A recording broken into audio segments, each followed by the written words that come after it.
"This is easy," they said to each other. "We know all about trucks." But I'm afraid they didn't. "No need for that," shouted the trucks as the twins pushed them into place. "We'll show you around. We want to help." "Thank you very much," said Bill and Ben. The trucks giggled and began their tricks. Evening came. Their yard was in a dreadful muddle. The twins had let the trucks tell them where to put things.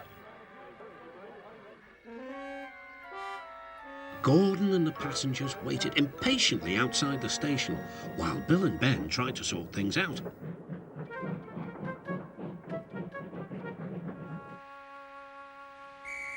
But by the time Gordon was able to leave, it was very late indeed. Next day, the twins were working at the quarry again. "That's a strange noise," gasped Bill. "I've never heard a noise like that before." "I have," whispered his driver nervously. "It sounds like a rock slide to me." Then came the alarm. "Danger! Clear the quarry!" shouted the quarry master. Workmen scrambled into the trucks. "Thank goodness we're here," said the twins. They were just puffing out of the quarry when, "Help! Wait for me!" A workman had been left behind. Ben waited as the man climbed quickly aboard. The twins left the quarry just in time.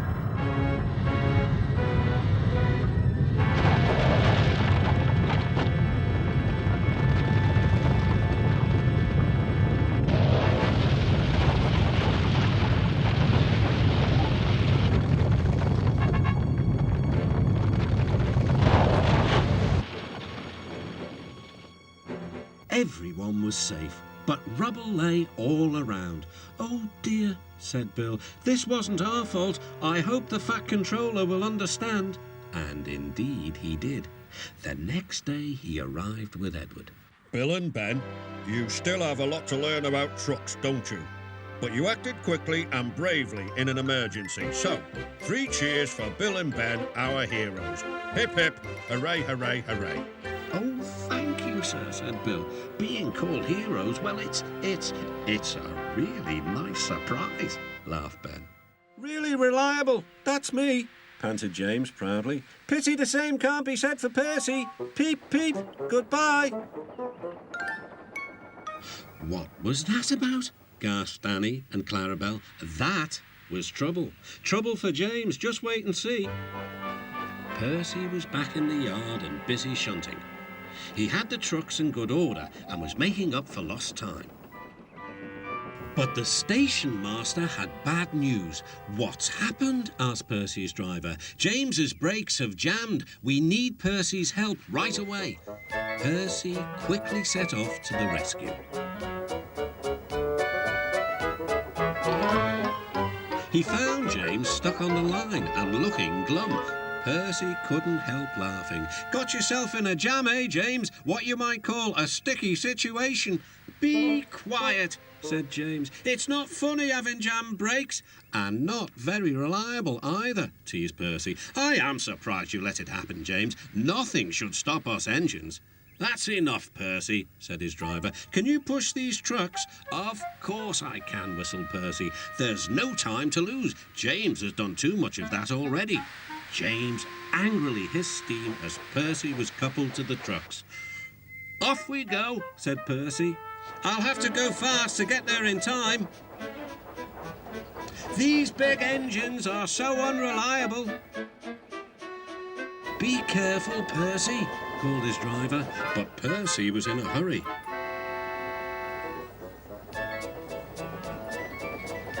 He didn't see that the points had failed and that he had been diverted into a siding. "Look out, Percy!" shouted his driver and applied the brakes. But it was too late. The driver and the fireman had jumped clear, but squashed fruit squirted all over Percy.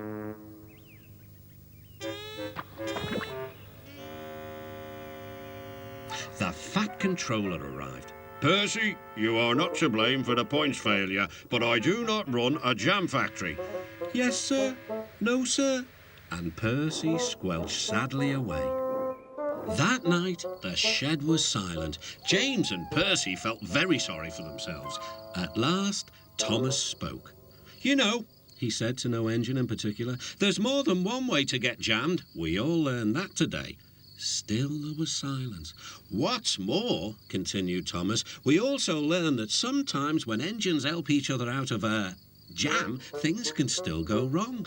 So, said a voice. So, finished Thomas, that means we learned a lot today, and therefore, then came a call. The two engines had not worked with Diesel for a long time. What are you doing here? Gasped Duck. Your worthy fat, Sir Topham Hatt sent me. I hope you are pleased to see me. I am to shunt some dreadfully tiresome trucks. Shunt where? Said Percy suspiciously. Where? Why, from here to there, purred Diesel, and again from there to here. Easy, isn't it? With that, Diesel, as if to make himself quite clear, bumped some trucks hard. Woo! Screamed the trucks. Grrr, growled Diesel. Percy and Duck were horrified. They did not trust Diesel at all. They refused to work and would not leave their shed. The fat controller was enjoying his tea and ice bun when the telephone rang. So there's trouble in the harbour yard? I'll be there right away. Diesel was working loudly and alone. Cargo lay on the quay. Ships and passengers were delayed. Everyone was complaining about the fat controller's railway. Percy and Duck were sulking in their shed. What's all this? Demanded the fat controller. We're on strike, sir, said Percy. Yes, added Duck. Beg pardon, sir, but we won't work with Diesel, sir. Then, in a quiet, hurt voice, he added, You said you'd sent him packing, sir. I have to give Diesel a second chance. I am trying to help you by bringing Diesel here. Now you must help me. He was the only engine available. Percy and Duck went sadly back to work. Next morning, things were no better. Diesel's driver had not put his brakes on properly, and Diesel started to move. He went bump straight into Percy. Percy had an awful fright. Wake up there, Percy, scowled Diesel. You have work to do. He didn't even say he was sorry to Percy. Later, Diesel bumped the truck so hard that the loads went everywhere. What will the fat controller say, gasped Percy. He won't like it, said Duck. So who's going to tell him, I wonder, said Diesel. Two little goody-goody telltales like you, I suppose. Percy and Duck did not want to be telltales, so they said nothing. Diesel, thinking he could get away with his bad behaviour, was ruder than ever. Next day, he was shunting trucks full of china clay. He banged the trucks hard into the buffers, but the buffers weren't secure. The silly trucks were sunk. Henry could remember the day long ago when he and Toby brought some new trees to be planted, and Terence and Trevor helped haul them into place. Now he could see the trees growing amongst the others on the hillside. Henry always felt better for being here. He couldn't really explain why, but his driver understood. It's peaceful, he said to Henry. But one night, everything changed.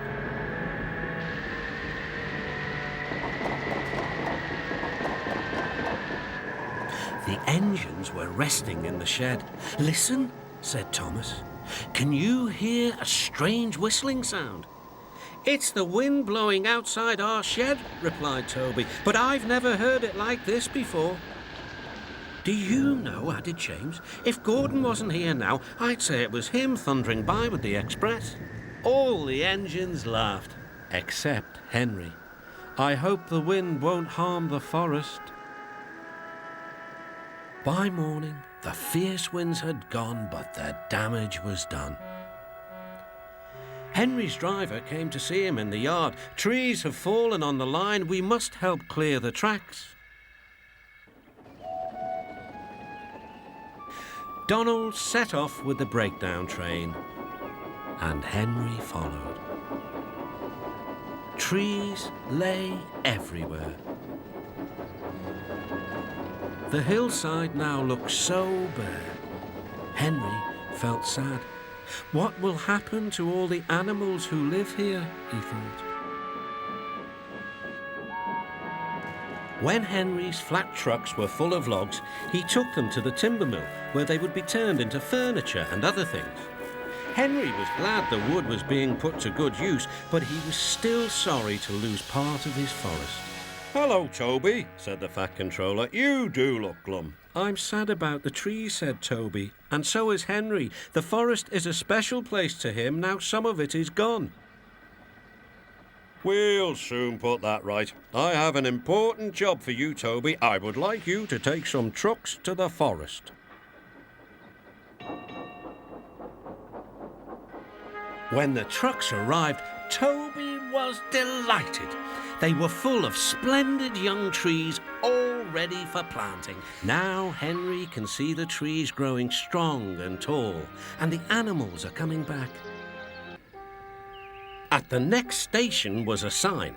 All trains must wash down daily. James had just finished being cleaned. Come on, Gordon, said his driver. You'll feel better after a good hose down. Pah! Said Gordon, and angrily let off steam. You're a very naughty engine, said Gordon's driver. Now James will need another shower. You'll have to wait your turn till later. Good riddance, huffed Gordon. I'm far too busy to waste time with water. He finished his journey safely and steamed into the big station. The Fat Controller was waiting. So were Gordon's coaches and the passengers. Goodness gracious, said the Fat Controller. You can't pull the train. Henry will have to do it. Gordon, you'd better get clean straight away. Gordon was soon being washed. Mind my eyes, he grumbled. Then he pulled trucks for the rest of the day.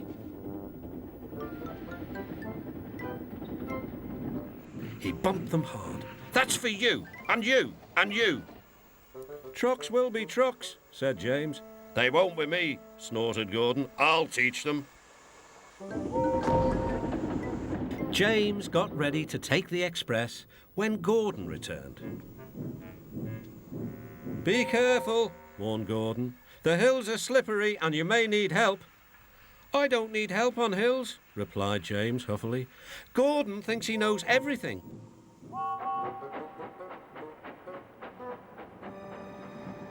Earlier, a storm had swept Gordon's hill, blowing leaves onto the track. Even though the storm had passed, the hill was still difficult to climb. James knew this. The signal showed clear and James began to go faster. I'll do it. I'll do it, he puffed. Halfway up, he was not so sure. I must do it. I must do it. But his wheels slipped on the leaves.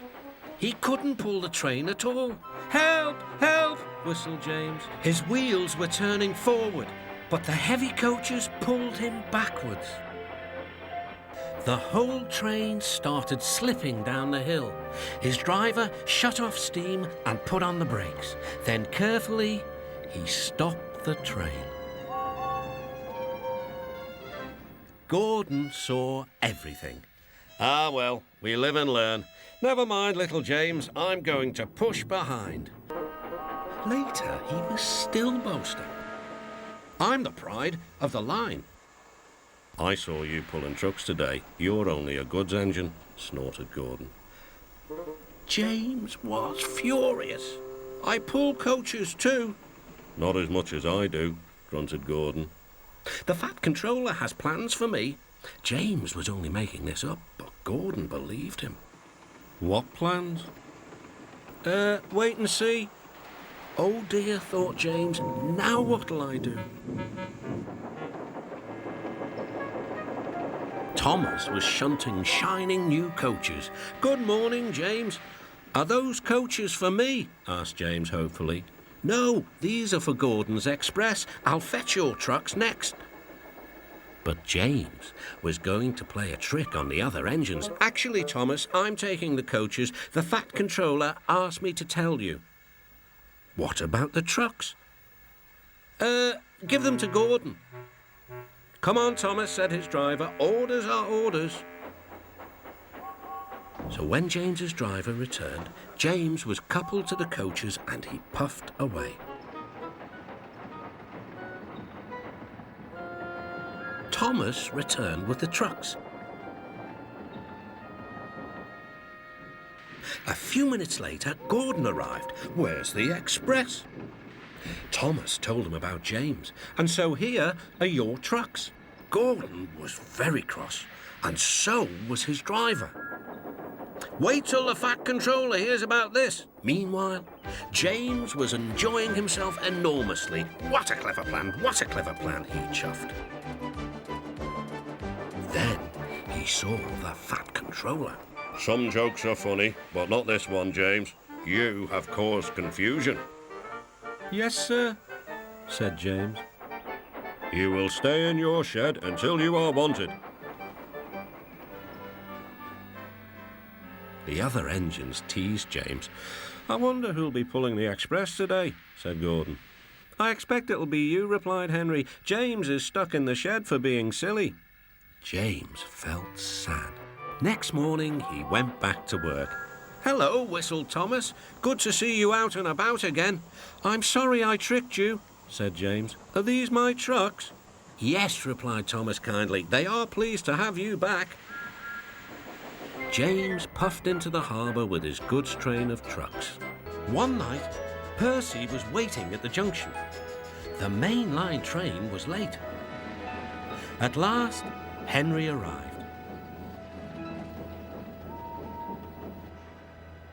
Sorry, he puffed. The mail boat from the mainland was delayed. Come on, Percy, said his driver. Let's make up for lost time. Percy puffed along as quickly as he could, but the sun was already rising as he finished his work. Never mind, thought Percy. It's nice to be up and about when it's the start of a new day and there's no one else around. Percy was not alone for long. Bother, said Percy. It's that dizzy thing, Harold. Good morning, whirred Harold. I always said railways were out of date, but you're so slow with the post, you should give everyone their stamps back. Post haste. Percy was too tired to explain. Bird brain, he muttered. Good morning, Percy, called Duck. You're up early. No, you're wrong, sighed Percy. I'm back, tired and late. He rolled into the shed and fell asleep almost before his buffers touched the bar. His driver decided to set off early that evening. Thomas was waiting at the station. Thank goodness I've a chance to speak to you. Driver said that the person in charge of the post has complained to the Fat Controller about the delay last night. But that wasn't my fault, replied Percy. I know, said Thomas, and so does the Fat Controller, but this post person wouldn't listen. Tonight we'll just have to be quicker than ever before. The engines were just leaving the station when they heard a familiar buzzing. I say, you two, there's news flying about. Where? Puffed Percy. All over the place. They're going to scrap the post train and use me instead. Wings work wonders, you know, always. Rubbish, huffed Thomas. That night, everything ran like clockwork. Thomas and Percy steamed through the stations, making good time everywhere they went.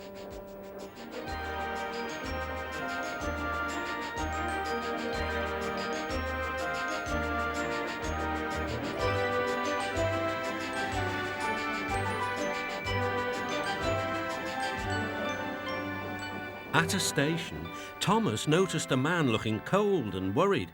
He had missed his train home. "We can give you a ride," said Thomas's driver, "but it will be rather uncomfortable." "Thank you," said the man. "Anything's better than sitting here." Bad luck, Bertie, said Thomas. Now, if you were a steam engine, you would run on a pair of reliable rails. Huh, replied Bertie. The railway was supposed to deliver tar to mend the road 2 weeks ago. You can't trust a thing that runs on rails. I run on rails. You can trust me, Bertie. I'll see if I can find out what's happened. Thomas left Bertie and made his way along the branch line towards the big station by the sea. James was snorting about in the yard. It's too bad. Percy goes to work at the harbour and I do his job here, there and everywhere. Take that. Oh, groaned the trucks. Just you wait, we'll show you. Gordon laughed. I'll tell you what, James, if you pretended to be ill everywhere, you couldn't shunt trucks here or go to the quarry there, could you? What a good idea, agreed James. Look, here comes Thomas. I'll start pretending now. Thomas was sorry to see the engines looking miserable. Cheer up, it's a beautiful day. Yes, grumbled Gordon, but not for James. What's the matter? He's sick, replied Gordon. Yes, he is. I am, stuttered James. I don't feel well at all. Don't worry, said Thomas kindly. I'll help out if you're ill. Gordon and James sniggered quietly to each other. Some of James's trucks were coupled behind Thomas, and he steamed away to the quarry. The trucks were still cross. We couldn't pay James back for bumping us, so we'll play tricks on Thomas instead. One engine is as good as another. But Thomas didn't hear them. He collected all the stone from the quarry and then set off back to the junction.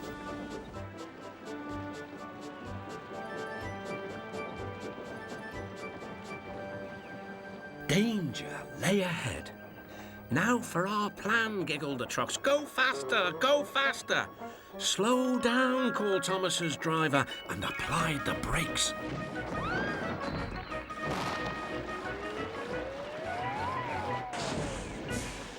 Poor Thomas stood dazed and surprised in a muddy pond as a toad eyed him suspiciously. Bust my buffers, muttered Thomas.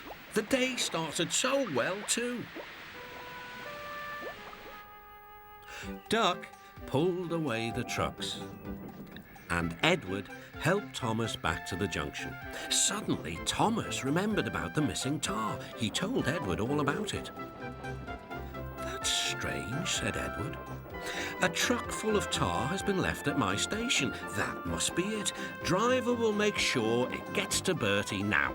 Toby's line crosses with the main road behind the station and for a short way follows a farm lane. Frosty weather makes the muddy lane rock hard and very slippery. Toby stops before reaching the lane. His fireman halts the traffic at the crossing and then he sets off again. By using the heavy trucks to push him along, he has no trouble with the frosty rails in the lane. It is the only safe thing to do in this kind of weather. Toby warned Mavis and told her just what to do. I can manage, thank you, she replied. I'm not an old fusspot like you. The trucks were tired of being pushed around by Mavis. It's slippery, they whispered. Let's push her around instead. On, they yelled. Mavis took no notice. Instead, she brought the trucks carefully down the lane and stopped at the level crossing. All traffic halted. One in the headlamp for Fusspot Toby, chortled Mavis. But Mavis had stopped in the wrong place. Instead of taking Toby's advice, she had given the trucks the chance they wanted. Hold back, they cried. Grrr, up, ordered Mavis. The trucks just laughed and her wheels spun helplessly. Workmen sanded the rails and tried to dig away the frozen mud, but it was no good. Everyone was impatient. Grrr, ah, wailed Mavis. Toby was in the yard when he heard the news. I warned her, he fumed. She's young yet, soothed his driver, and she can manage her trucks herself, interrupted Toby. They're your trucks, really, his driver replied. Mavis is supposed to stay at the quarry if the Fat Controller finds out. Yes, said Toby thoughtfully. He and his driver agreed that it would be best to help Mavis after all. An angry farmer was telling Mavis just what she could do with her train. Having trouble, Mavis? chortled Toby. I am surprised. Grush, said Mavis. With much puffing and wheel slip, Toby pushed Mavis and the trucks back.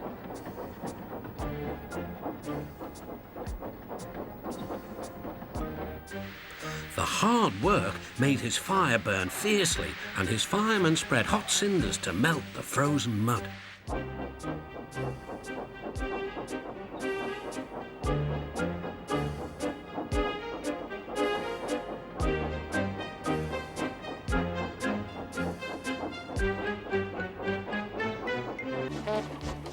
Stop, stop! I've got Thomas's passengers, wailed Bertie, roaring up to the gates. It was no good. Edward was gone.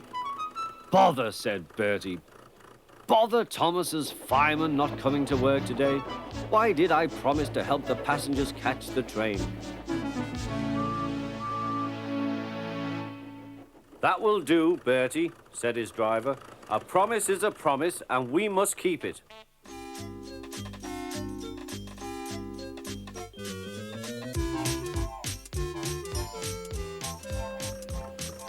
I'll catch Edward or bust, said Bertie.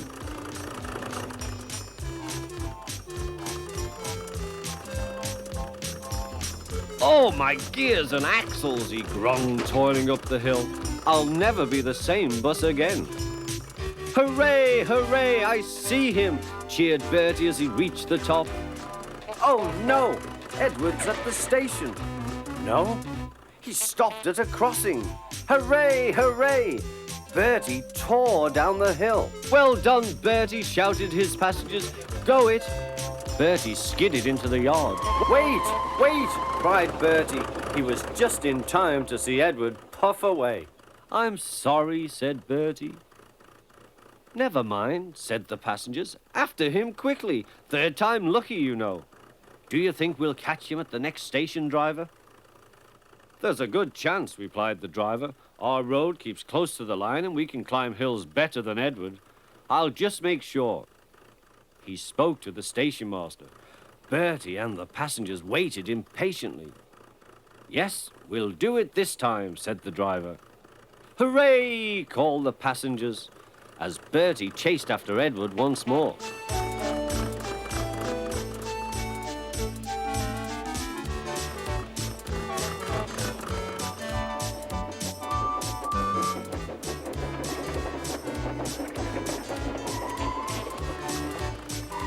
This hill is too steep. This hill is too steep, grumbled the coaches as Edward snorted in front. They reached the top at last and ran smoothly into the station.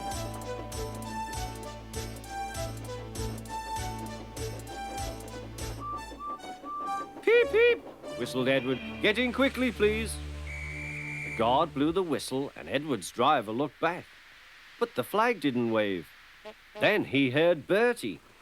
Everything seemed to happen at once, and the station master told the guard and driver what had happened.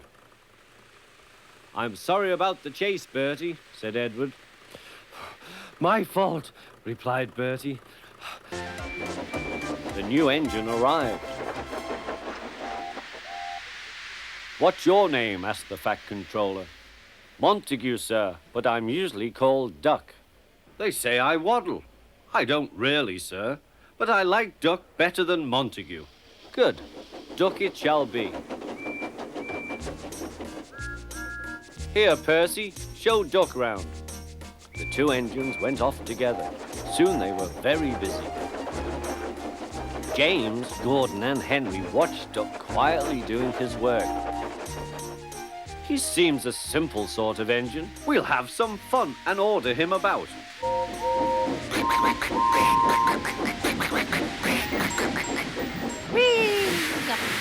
Smoke billowed everywhere.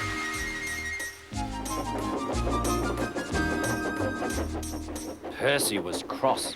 Duck took no notice. They'll get tired of it soon. Do they tell you to do things, Percy? Yes, they do, answered Percy. Right, said Duck. We'll soon stop that nonsense. He whispered something. We'll do it later. The fat controller was looking forward to hot buttered toast for tea at home. Suddenly he heard an extraordinary noise. Whee!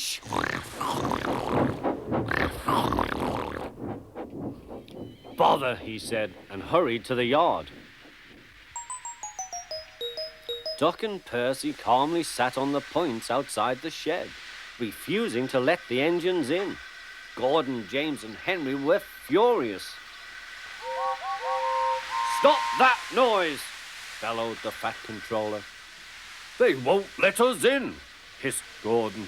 Duck explained this behavior.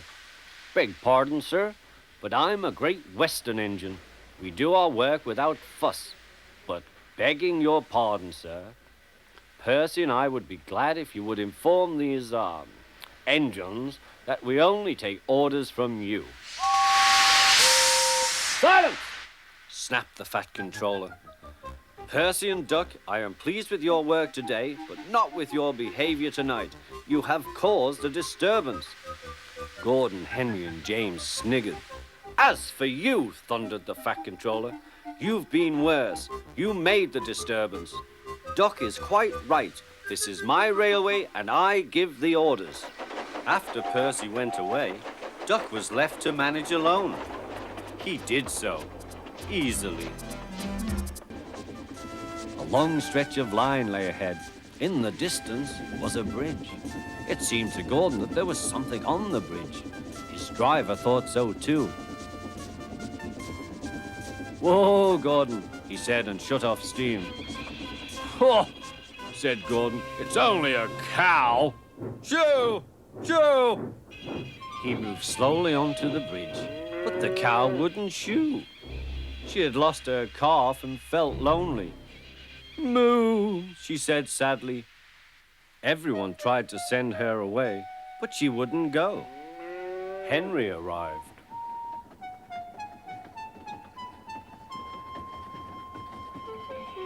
What's this? A cow? I'll soon settle her. Be off, be off. Moo, said the cow. Henry backed away nervously. I don't want to hurt her.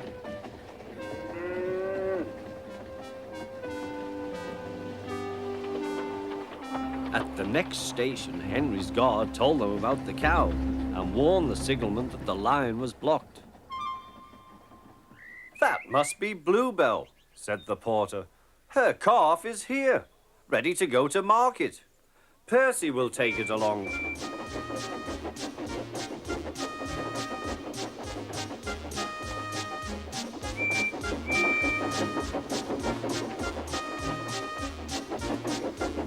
At the bridge, Bluebell was very pleased to see her calf again, and the porter led them away.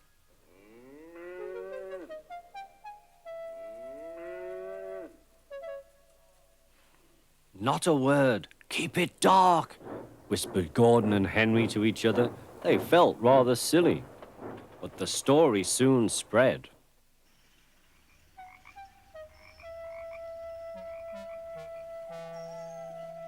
Well, well, well, chuckled Edward. Two big engines afraid of a cow? Afraid? Rubbish, said Gordon.